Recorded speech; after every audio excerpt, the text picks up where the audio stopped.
¿Qué tal? ¿Cómo estamos? Buenas noches, un placer saludarles. Soy Fernando del Rincón. Bienvenido a Conclusiones.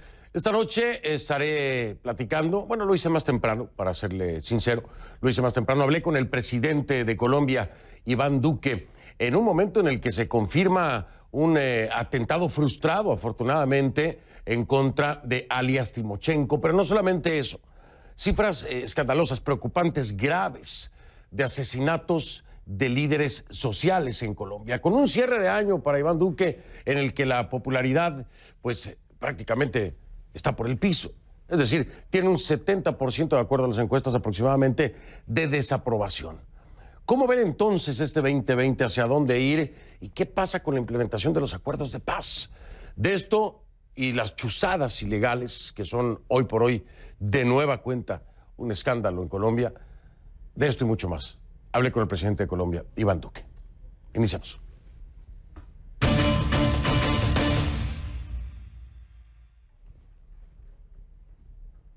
Y le pido que a partir de ese momento me acompañe utilizando la etiqueta numeral Concluduque. El hashtag es Concluduque, numeral Concluduque es la etiqueta. Sus comentarios, por favor, con esta etiqueta a mi cuenta en Twitter, @soyfdelrincón, @soyfdelrincón. En Colombia se celebró o se llevó a cabo en Cartagena de Indias la reunión de la Comisión de Consolidación de la Paz de Naciones Unidas.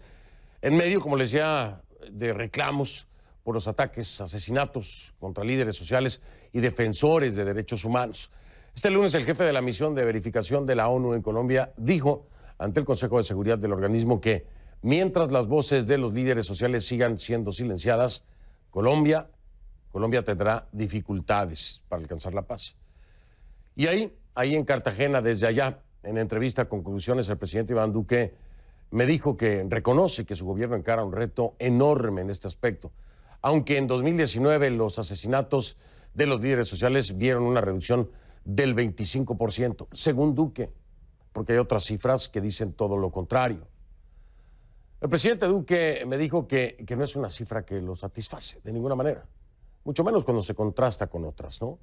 Porque hay organizaciones no gubernamentales que, por el contrario, son mucho más pesimistas en los números y se separan por completo de lo que asegura es un 25% de disminución el presidente Iván Duque.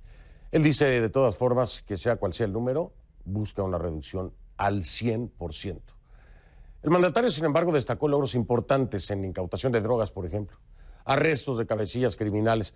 También elogió el trabajo de los servicios de inteligencia de Colombia, quienes recientemente lograron frustrar este atentado que ya le mencionaba contra Rodrigo Londoño alias Timochenko, del partido político de las FARC. Este miércoles Timochenko agradeció precisamente a la policía colombiana, dijo que estaba vivo gracias a ellos. Escuche. A mí desde noviembre me llamaron a la UNP, a la dirección de la UNP, la Unidad Nacional de Protección, y un alto oficial de la policía, junto con los oficiales encargados de mi seguridad, me estuvieron informando de que se había descubierto un plan para atentar y que ya el comando que iba a hacerlo estaba listo, que la decisión era no hacerlo en Bogotá, porque lo veían muy complejo, y que iban a esperar que yo saliera a la región para entrar a ejecutar el atentado. Bueno, de esas cosas que le dicen a uno, bueno, listo. Nadie sabía cuándo me venía yo para el Quindío, no sabía cuándo iba a durar, no, eso fue dándose así, ni yo mismo lo sabía. Y efectivamente, pues cuando me vengo para acá, para el Quindío, a los pocos días, me dicen, la amenaza está alrededor de la finca donde se está. Y ahí me explicaron las circunstancias que estaban dando. Y dije, bueno, pues aquí toca confiar, yo confío en ustedes. Tengo confianza en la institución, la profesionalidad de los policías y del equipo de inteligencia que está al frente de esa tarea. El presidente Duque dijo que las disidencias de las FARC que abandonaron el proceso de paz, entre ellos alias El Paisa y alias Iván Márquez, estaban detrás de este atentado. Esta es la primera parte de mi entrevista más temprano, el día de hoy, con el presidente Iván Duque. Vamos para allá.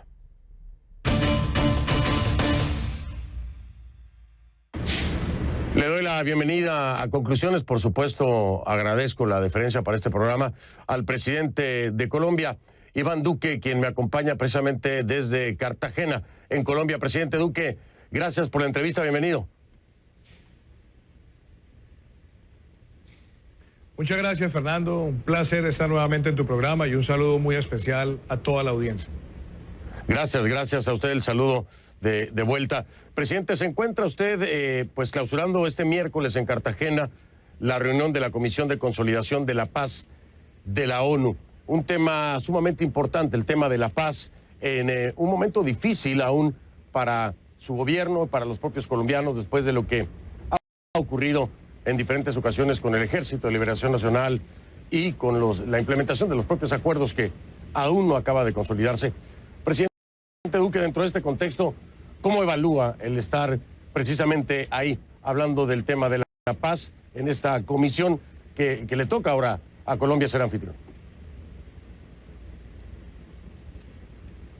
Bueno, en primer lugar, Fernando, estamos muy complacidos de la presencia de la Comisión Global de Consolidación de Paz de la ONU en nuestro país. Tuve el inmenso honor de presidir la comisión en la pasada Asamblea General de la ONU y los invité a sesionar en Colombia. Hoy están acá, dando un espaldarazo a una agenda que nosotros llamamos paz con legalidad. Y eso reafirma el propósito de nuestro gobierno de no hacer política con la paz, pero de tener una política de paz con legalidad en los territorios que nos permita a nosotros avanzar como nación. Hoy podemos decir que en estos 17 meses de gobierno hemos llegado a estructurar esos planes de desarrollo con enfoque territorial para atender a los 170 municipios que fueron más golpeados por la violencia, y estamos hablando de beneficiar a más de 6 millones de colombianos, de llegar con seguridad y justicia, pero con la intervención integral social del Estado. Estos planes se deben implementar a lo largo de los próximos años, inclusive más allá de nuestro gobierno. Pero hemos dejado estructurado esos planes y hemos mostrado también resultados importantes. Hoy podemos decir que en estos 17 meses tenemos más de 600 obras en esos 170 municipios. Tenemos más de 62 proyectos del sector privado a través de lo que llamamos obras por impuestos. Estamos haciendo un levantamiento de un catastro multipropósito. Estamos llevando próximamente a la discusión del Congreso una jurisdicción agraria y nos hemos concentrado en que los excombatientes tengan una transición hacia proyectos productivos individuales y colectivos. Creo que esos son retos importantes. Son resultados importantes. Y los retos, Fernando, claro, nosotros vimos una situación dramática en Colombia entre el año 2015 y el 2018, que fue pasar de menos de 60.000 hectáreas de coca a cerca de 200.000 hectáreas. Venía con un crecimiento exponencial. En nuestro gobierno paramos ese crecimiento, logramos una leve reducción. En el año 2019 mostramos las mayores incautaciones de droga que ha tenido Colombia y los mejores resultados en términos de erradicación manual que haya visto nuestro país. Para nosotros, enfrentar ese fenómeno del narcotráfico significa afectar las economías ilegales que nutren al terrorismo y que son además la principal fuente o combustible de esos grupos armados que pretenden asesinar líderes sociales e intimidar territorios. Por eso también desde el gobierno en esos 17 meses les hemos asestado golpes importantes y contundentes. Sin embargo, dentro de todo este contexto, podemos hablar de un atentado frustrado contra alias Timochenko, atentados contra las Fuerzas Armadas, contra la policía, una disidencia de la FARC que se rearma en su gobierno, un diálogo suspendido con el Ejército de Liberación Nacional por consecuencia también de sus ataques, el asesinato, ya lo mencionaba usted, de líderes sociales, presidente Duque. En todo esto se le está saliendo de las manos, está rebasando al Estado el tema de la seguridad en Colombia. Estamos viendo de nuevo actividades que se presumían podrían eliminarse después de los acuerdos de paz. Sin embargo, empezamos a ver cómo resurge una disidencia de FARC con armas, ataques a policía, a Fuerzas Armadas, atentado en este caso de Timochenko. ¿Cómo lo sienten? ¿No parece que estuviera controlándolo así como pretende o como quisiera? Yo quisiera, Fernando, desagregar cada punto de la pregunta que acabas de formular. En primer lugar, miremos cómo cerró el año 2019. El año 2019 para Colombia terminó con la menor tasa de secuestros que ha tenido Colombia desde que existen estadísticas de secuestro. Es decir, con la menor tasa en más de 30 años. Cerramos el año 2019 con una de las más bajas tasas de homicidios desde 1974. Y logramos también asestarle golpes muy importantes a las estructuras criminales, alias Jason Orejas, alias Cadete, alias David, alias Guacho, alias Pácora, alias Puntilla. Criminales de enorme peligrosidad han sido enfrentados contundentemente por las autoridades. En segundo lugar, tú hablabas de las disidencias de la FARC, Fernando. Esas disidencias venían ya activándose desde antes de la llegada de nuestro gobierno. Ustedes recordarán que alias Jesús Santrich, que fue negociador de ese acuerdo, fue capturado en el gobierno anterior porque había unas pruebas de participación de él en narcotráfico y una solicitud de extradición de un tribunal federal de los Estados Unidos. Una vez fue capturado, quedó en evidencia que él también estaba involucrando a Iván Márquez en ese proceso, porque el sobrino de Iván Márquez, que hoy colabora con la justicia de los Estados Unidos, habló de ello. Alias El Paisa, alias Romaña y otros criminales más no se habían presentado a la justicia especial. Denuncié eso cuando recién empecé la presidencia. Y después nos dimos cuenta que ellos estaban rearmando con el apoyo de la dictadura de Venezuela en territorio venezolano, y por eso nosotros también hemos enfrentado esas estructuras con toda la determinación. Pero ellos saben que si entran a territorio colombiano serán enfrentados con contundencia, y por eso son protegidos en territorio venezolano por esa dictadura de Nicolás Maduro. Dicho eso, nosotros seguimos en el territorio actuando de manera permanente y buscando cada vez mejores resultados en términos de seguridad. Y frente al ELN, Fernando, cuando yo llegué a la presidencia dije que nos íbamos a tomar un periodo de 30 días para evaluar lo que ocurrió durante los 17 meses de conversaciones que tuvo con el gobierno anterior. ¿Y con qué nos encontramos? Más de 400 actos terroristas, más de 100 asesinatos, más de 10 secuestros. Y eso evidencia que no había ninguna voluntad. Nosotros dijimos como gobierno, si el ELN quiere tener una posibilidad creíble de construir paz, tiene que liberar todos los secuestrados y tiene que ponerle fin a todos los actos criminales. No lo hicieron. Y fuera de eso respondieron con un acto terrorista vil y criminal el 17 de enero del año 2019, asesinato con un carro bomba a 22 cadetes en formación en la Escuela General Santander. Por esa razón, nosotros hemos dicho, si no hay una voluntad, nosotros estamos enfrentándolos con toda la contundencia. Y la voluntad se expresa en que liberen los secuestrados, no cobrándoles dinero, que los liberen unilateralmente. Y la otra cosa, que nosotros también les exijamos que suspendan, que paren, que den por terminado todos sus actos criminales. Sin eso no puede haber una posibilidad clara. Y otra cosa que es importante, yo promoví en campaña, y tú lo sabes, Fernando, porque lo hablé en tu programa en aquel momento, que nosotros llegaríamos a la presidencia para buscar una reforma constitucional donde ni el secuestro ni el narcotráfico serían delitos conexos al delito político y por ende no serían amnistiables. Esa reforma la sacamos adelante. Así que mi mensaje es claro, Colombia tiene progresos, tiene retos, pero la paz con legalidad implica que nosotros lleguemos a los territorios afectados por la violencia, pero que ejerzamos toda la autoridad de seguridad y justicia para proteger a los ciudadanos frente a las amenazas del terrorismo.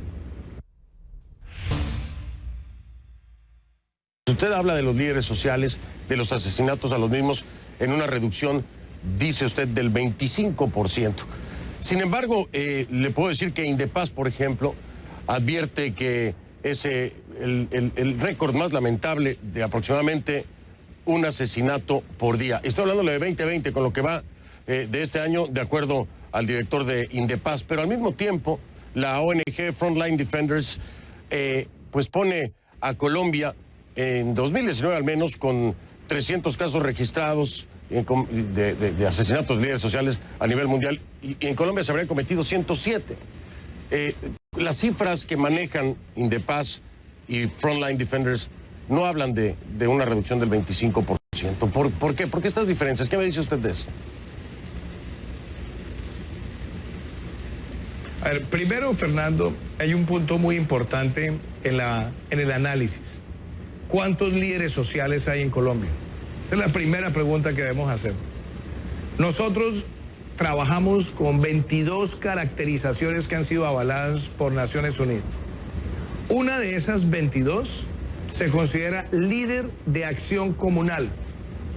Y esos líderes de acción comunal en Colombia son más de 6 millones, porque tenemos cerca de 67.000 juntas de acción comunal. Todo miembro de esa junta es considerado un líder social. Si nosotros le sumamos a esa caracterización las otras 21 o 22, podemos superar los 7 u 8 millones. Entonces, eso implica el tamaño del reto. Cuando analizamos lo que ha ocurrido en los últimos años, y yo lo denuncié en mi discurso de posesión, este asesinato se venía presentando de tiempo atrás, desde antes de llegar nosotros a la presidencia de la República. Tan pronto llegué a la presidencia, al cabo de los primeros 60 días, pusimos en marcha el Plan de Acción Oportuna para proteger líderes sociales en el territorio. Se conoce como el PAO. Después lanzamos unos lineamientos de política pública que los presentamos hace unas semanas acá en la ciudad de Cartagena, en Colombia. Y podemos decir que llevando las estadísticas que se registran a través de Naciones Unidas, tenemos una reducción. Y eso lo trabaja la Consejería Presidencial para los Derechos Humanos con la Fiscalía General de la Nación, y nosotros trabajamos sobre ese levantamiento de información. Y yo lo he dicho, eso no es para sentirnos nosotros ni triunfalistas ni en holgorio, porque esa cifra hay que trabajar para llevarla a cero, pero sí hemos tenido esa reducción. Y yo lo quiero decir de una forma muy clara, Fernando. ¿Quién está matando a los líderes sociales? Lo están matando los narcotraficantes, los narcoterroristas, las disidencias de FARC, el ELN, el Clan del Golfo. ¿Y dónde se ha situado este fenómeno? Se ha situado en menos de 80 municipios de más de 1.100 que tiene Colombia, es decir, en el 96% del territorio no se ha presentado ese fenómeno, y se ha presentado en lugares donde hay presencia de cultivos ilícitos, presencia de extracción ilegal de minerales, y esos grupos armados quieren ir a enfrentar a esos líderes porque esos líderes están haciendo una labor para disuadir a la población de no dejarse tentar por la criminalidad. Yo tengo el compromiso de seguir enfrentando esas estructuras criminales y de mejorar cada vez más la protección de esos líderes sociales. Y muy acorde a lo que está clausurando el día de hoy en Cartagena, precisamente vinculado a la ONU, en este caso la Agencia de los Derechos Humanos, ellos mismos hacen un llamado, presidente, por el asesinato de, ellos dicen, líderes comunitarios también, ¿no? Además de líderes sociales. Hablan de 107 activistas asesinados en Colombia solo el año pasado. Esto es información de Naciones Unidas. Y otros 13 casos que están en investigación, lo que podría llegar a un total de 120. Poniendo en contexto, dice la comisión o el comisionado de los derechos humanos de Naciones Unidas que el año pasado entonces habrían sido 115 al menos los asesinatos de activistas. Es decir, estas cifras sí son contundentes. ¿La reconoce entonces como tal de acuerdo al procedimiento para la identificación de los mismos en su personería como líderes sociales? Pues es que, Fernando, nosotros hemos trabajado con la oficina de la Organización de Naciones Unidas para los Derechos Humanos en Colombia. De hecho, gran parte del funcionamiento y del financiamiento de esas oficinas en el territorio sale del gobierno nacional. Y nosotros trabajamos reconociendo su independencia y el levantamiento de información. Trabajamos muy de la mano. Y de hecho, si usted mira el reporte que entregó al Consejo de Seguridad el jefe de la misión de observación en Colombia para el proceso de paz, el doctor Carlos Ruiz Massieu, no solamente habla de los avances que hemos narrado en esta entrevista, sino también reconoce los esfuerzos que ha venido haciendo el gobierno para enfrentar este fenómeno. Claro que para nosotros es un reto, pero es un reto porque sabemos que el principal cáncer que tiene la seguridad en nuestro país es el narcotráfico. Cuando uno ve que entre el 2015 y el 2018 pasamos de menos de 60.000 hectáreas de coca a cerca de 200.000, pues ese es el combustible de esos grupos armados. Por eso en nuestro gobierno nos dedicamos a parar ese crecimiento y a enfrentar esas estructuras del narcotráfico con éxito. Y hoy, Fernando, nuestro reto más grande es seguir desarticulando esas estructuras criminales que asesinan líderes sociales. Sin embargo, hay quienes atribuyen, por ejemplo, estos asesinatos precisamente al tema de la sustitución de cultivos. Aquellos que están en ciertas zonas, por supuesto, como ya lo mencionaba usted, aquellos que están a favor de esta sustitución de cultivos están siendo amenazados o amedrentados por esta propia disidencia que se opone, que trata de impedir que esto se dé. ¿Usted estaría de acuerdo en este renglón que muchas de estas acciones, de estos asesinatos, de estos crímenes, son como parte de una resistencia a la misma implementación de los acuerdos, entre los cuales está el tema de los cultivos, ¿no? La sustitución de los vivos? Estos criminales lo que están buscando es llegar a territorios y presionar a la comunidad para que entren al servicio del narcotráfico y de sus estructuras del narcotráfico. Por eso nosotros lanzamos una política que se llama Ruta Futuro, que busca la integralidad para enfrentar el fenómeno del narcotráfico. Ahí nosotros hablamos de sustitución, de erradicación manual, de desarrollo alternativo, de formalizar predios por sustituir y también donde sea necesario tener herramientas de precaución y de precisión, porque sabemos que muchas de esas estructuras criminales tratan de utilizar campos minados y francotiradores para evitar que se avance en la agenda de erradicación o de sustitución. Esos grupos criminales dedicados al narcotráfico que han tratado de responder a cadenas globales con cárteles de otros países son los que nosotros hemos venido enfrentando con determinación.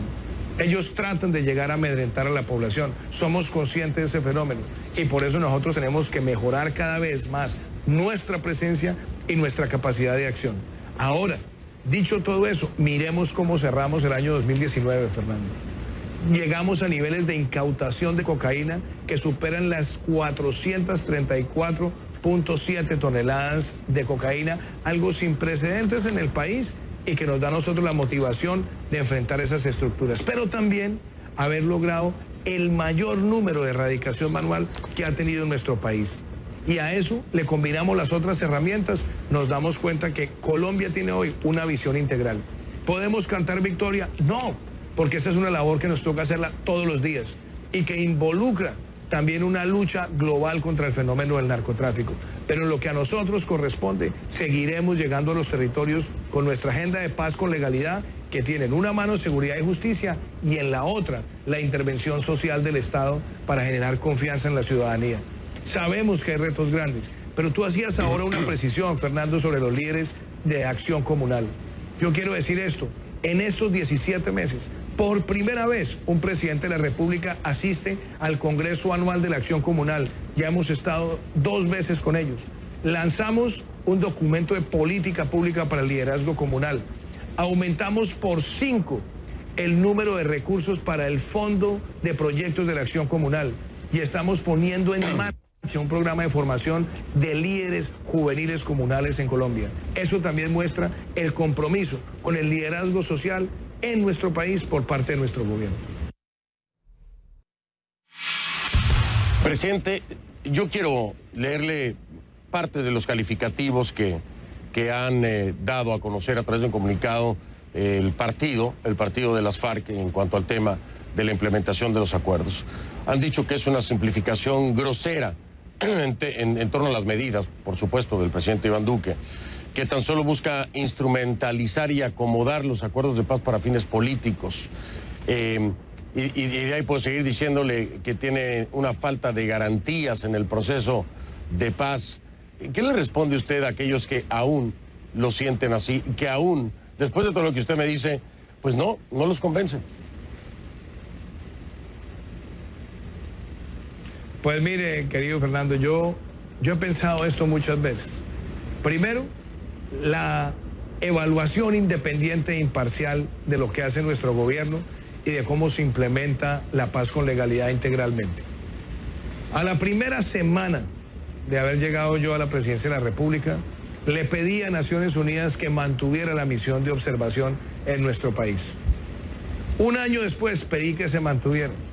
Y les he pedido que nos acompañen durante todo nuestro gobierno que termina el 7 de agosto del año 2022. Esa misión de verificación es independiente. Evalúa lo que hace el gobierno y evalúa también el cumplimiento por parte de las FARC. ¿Qué ha dicho esa misión? Reconoce todos los avances. Un gobierno que recibió 2 proyectos productivos colectivos, hoy tiene cerca de 48. Un gobierno que recibió 0 proyectos productivos individuales, hoy tiene más de 800. Un gobierno que ha incorporado en 17 meses más de 600.000 hectáreas al Fondo de Tierras. Un gobierno que ha logrado formalizar cerca de 300.000 hectáreas.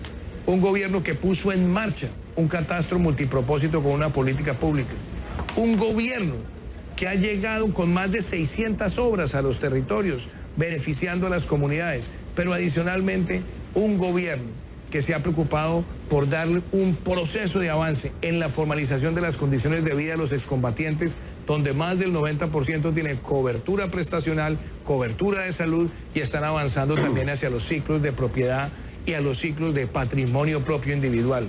Eso lo ha reconocido Naciones Unidas. Pero Naciones Unidas también nos ha hecho observaciones frente a los retos que nosotros mismos reconocemos y tiene que ver con enfrentar esas estructuras criminales que amenazan a los líderes sociales. Y también creo que es importante lo que Naciones Unidas ha dicho, y es que los victimarios deben aportar recursos reales para reparar a las víctimas. Deben aportar también la información sobre las rutas del narcotráfico que manejaron en el pasado para ser más efectivos para enfrentar este fenómeno. Y por supuesto, también a ellos les corresponde de manera clara decirle a las comunidades cuál va a ser su apego a los principios de verdad, justicia, reparación y no repetición. Creo que esa evaluación independiente de la ONU es la que es más diciente, es la que realmente refleja, sin ningún tinte político, sin ningún tipo de controversia política, sin hablar de términos partidistas, lo que realmente está ocurriendo en nuestro país. Quiero preguntarle, ¿hay un problema de comunicación, presidente, dentro de su gobierno? ¿Usted cree que existe? Porque además hay encuestas como la de Datesco, por ejemplo, que le da una popularidad sumamente baja, al menos una desaprobación del 70%. Y cuando yo lo escucho plantear todo esto y el trabajo que se viene desarrollando, yo me pregunto, ¿será que el presidente Duque no conecta o no está conectando? ¿O por qué? Porque estas manifestaciones que tienen reclamos muy válidos, si quiere después los puntualizamos, pero al mismo tiempo pareciera que no se está respondiendo o no se está escuchando, pues por el resultado de los porcentajes de aprobación. ¿Cómo se siente con respecto a esto? ¿Cree que es un tema de comunicación? Primero, Fernando, yo creo lo siguiente. Las encuestas son fotos de momento. Hay buenas, malas y regulares. Yo siempre parto de la base que independientemente del resultado siempre se trabaja el triple. Pero los gobiernos no pueden gobernar buscando popularidad o buscando resultados de encuestas. Los gobiernos son elegidos para llevar adelante un programa de gobierno. Eso es lo que nosotros hemos hecho, cumplir nuestras promesas de campaña, cumplir nuestro plan de gobierno. Voy a retomar la idea inicial. Es cierto, no creo que se deba gobernar por un tema de popularidad, pero se necesita de la colaboración de los ciudadanos, de los colombianos y de las colombianas para poder gobernar. Es un tema de gobernabilidad. A veces el indicador de las encuestas es lo que nos puede dar un tema de gobernabilidad o de falta de la misma y de cómo se interpretan las acciones del presidente Iván Duque. El ejemplo más claro es la controversia de este video en donde sale usted repartiendo dulces a los niños cuando llegó a Bojayá, en el Chocó. Y la gente lo tomó a mal. La gente convirtió en tendencia una etiqueta que decía Duque miserable. Y yo me pregunto, entregar dulces a niños, ¿por qué tiene que ser mal interpretado y por qué no puede ser visto con buenos ojos? ¿Es el momento de Iván Duque o es que la gente no está confiando en Iván Duque? Porque lo primero que dijeron, no, es que eso no es lo que se necesita. Se necesita que se trabaje en las necesidades que se tienen aquí precisamente en el Chocó. Y yo le pregunto, porque presidente, en algún momento sería la foto del día para un presidente darle los dulces al niño, pero para usted fue totalmente contrario y ahí es donde hablo. No es popularidad, pero es interpretación, es gobernabilidad, es colaboración de la ciudadanía. Hay muchas personas que en este mundo de las redes sociales se dedican a incubar odios, a buscar qué rechazan, qué critican. Mi respuesta ha sido muy clara siempre en los territorios, Fernando. Este ha sido un gobierno que va a las comunidades. Y yo no estuve en Bojayá solamente entregando dulces, que además fue algo que me nació del corazón porque un niño me dijo, venga, Duque, regálenos una colombina. Y le dije, venga, los invito a todos. Pero además en muchos lugares del territorio lo hemos hecho con agrado. Yo comparto con las comunidades y cuando veo niños los invito a comerse un helado, a conversar con ellos. Pero mi visita a Bojayá era primero para ir a inaugurar un acueducto, Fernando. Un acueducto que por primera vez lleva el agua potable al municipio. El municipio tenía un acueducto con una cobertura del 77%, pero el agua no era potable. Nosotros trabajamos con un índice de calidad del agua que se llama el IRCA, que tenía un puntaje de 90. Hoy tienen ellos cobertura del 100% gracias al acueducto que entregamos, pero además una potabilidad que en el índice del IRCA está en el 3. Eso quiere decir que pueden tomar el agua que está saliendo por el acueducto. Fuimos a entregarlo a la comunidad, pero es una comunidad que tiene muchísimas más necesidades. Necesidades en términos de salud, necesidades en términos de infraestructura educativa, en conectividad. Y fuimos con varios integrantes del gabinete a hacer esa agenda social de respuesta, pero también a rendirle tributo a esas víctimas de esa tragedia del año 2002, donde el terrorismo asesinó decenas de personas. Fuimos no solamente al mausoleo, que lo materializó nuestro gobierno, sí, sino que fuimos también a la iglesia de Bojayá, a rezar por esas víctimas, a hablarle a la comunidad. Y yo no me quiero quedar en esas discusiones que algunos tratan de exacerbar en las redes para generar controversia. Yo me quedo con el afecto de la comunidad, con la posibilidad de haber conversado con ellos, con la posibilidad de seguir trabajando con ellos. Y yo seguiré estando en los territorios de manera espontánea, compartiendo con la ciudadanía. Y si los niños quieren compartir conmigo para que hablemos de deporte, para que hablemos de cultura, lo haré siempre. Y donde yo también pueda tener un gesto que sea espontáneo, natural con ellos, lo haré. Porque cuando uno está en el ejercicio de estas funciones, uno no puede estar pensando si todo lo que uno hace va a satisfacer a quienes no quieren acompañar las iniciativas que estamos desarrollando. Yo por eso no me quedo perdido en esa discusión de tendencias. Yo me quedo en este momento con la voluntad diaria, de convicción, de corazón, de trabajar por los colombianos. Presidente, no puedo dejar de tocar con usted el tema de las interceptaciones legales, este escándalo que se destapa a raíz de una investigación periodística en donde se estaría pues escuchando las llamadas de magistrados de la Corte, periodistas, políticos. Desgraciadamente, en el ojo del huracán, el Ejército Nacional. Le sumamos a eso los señalamientos también que ha hecho el New York Times de Nicasio Martínez, el general, que había dado directrices a subordinados para aumentar bajas en combate.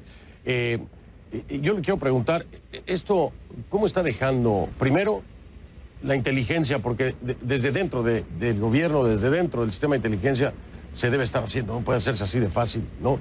Primero. Segundo, ¿por qué la participación del ejército? ¿Cómo queda ante la comunidad, ante los colombianos, el ejército? ¿Qué está pasando, presidente Duque?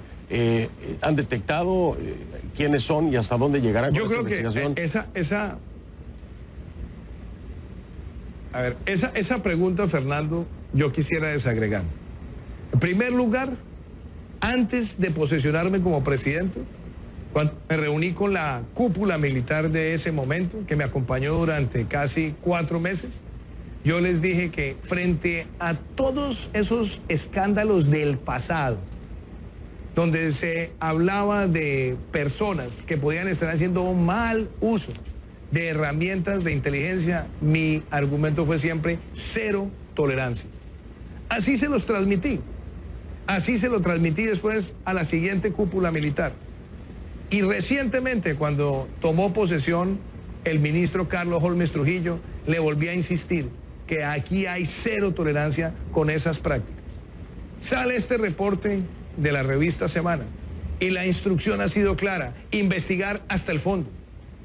No se puede hablar de una práctica de una institución como el ejército, sino de personas que pueden estar haciendo mal uso de esas herramientas. Donde estén, sanción ejemplar.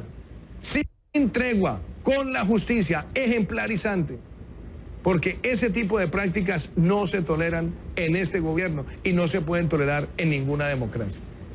Frente a lo que se habla, o lo que usted me pregunta del general Nicasio Martínez, yo quiero decirle de dónde salió el general Nicasio Martínez.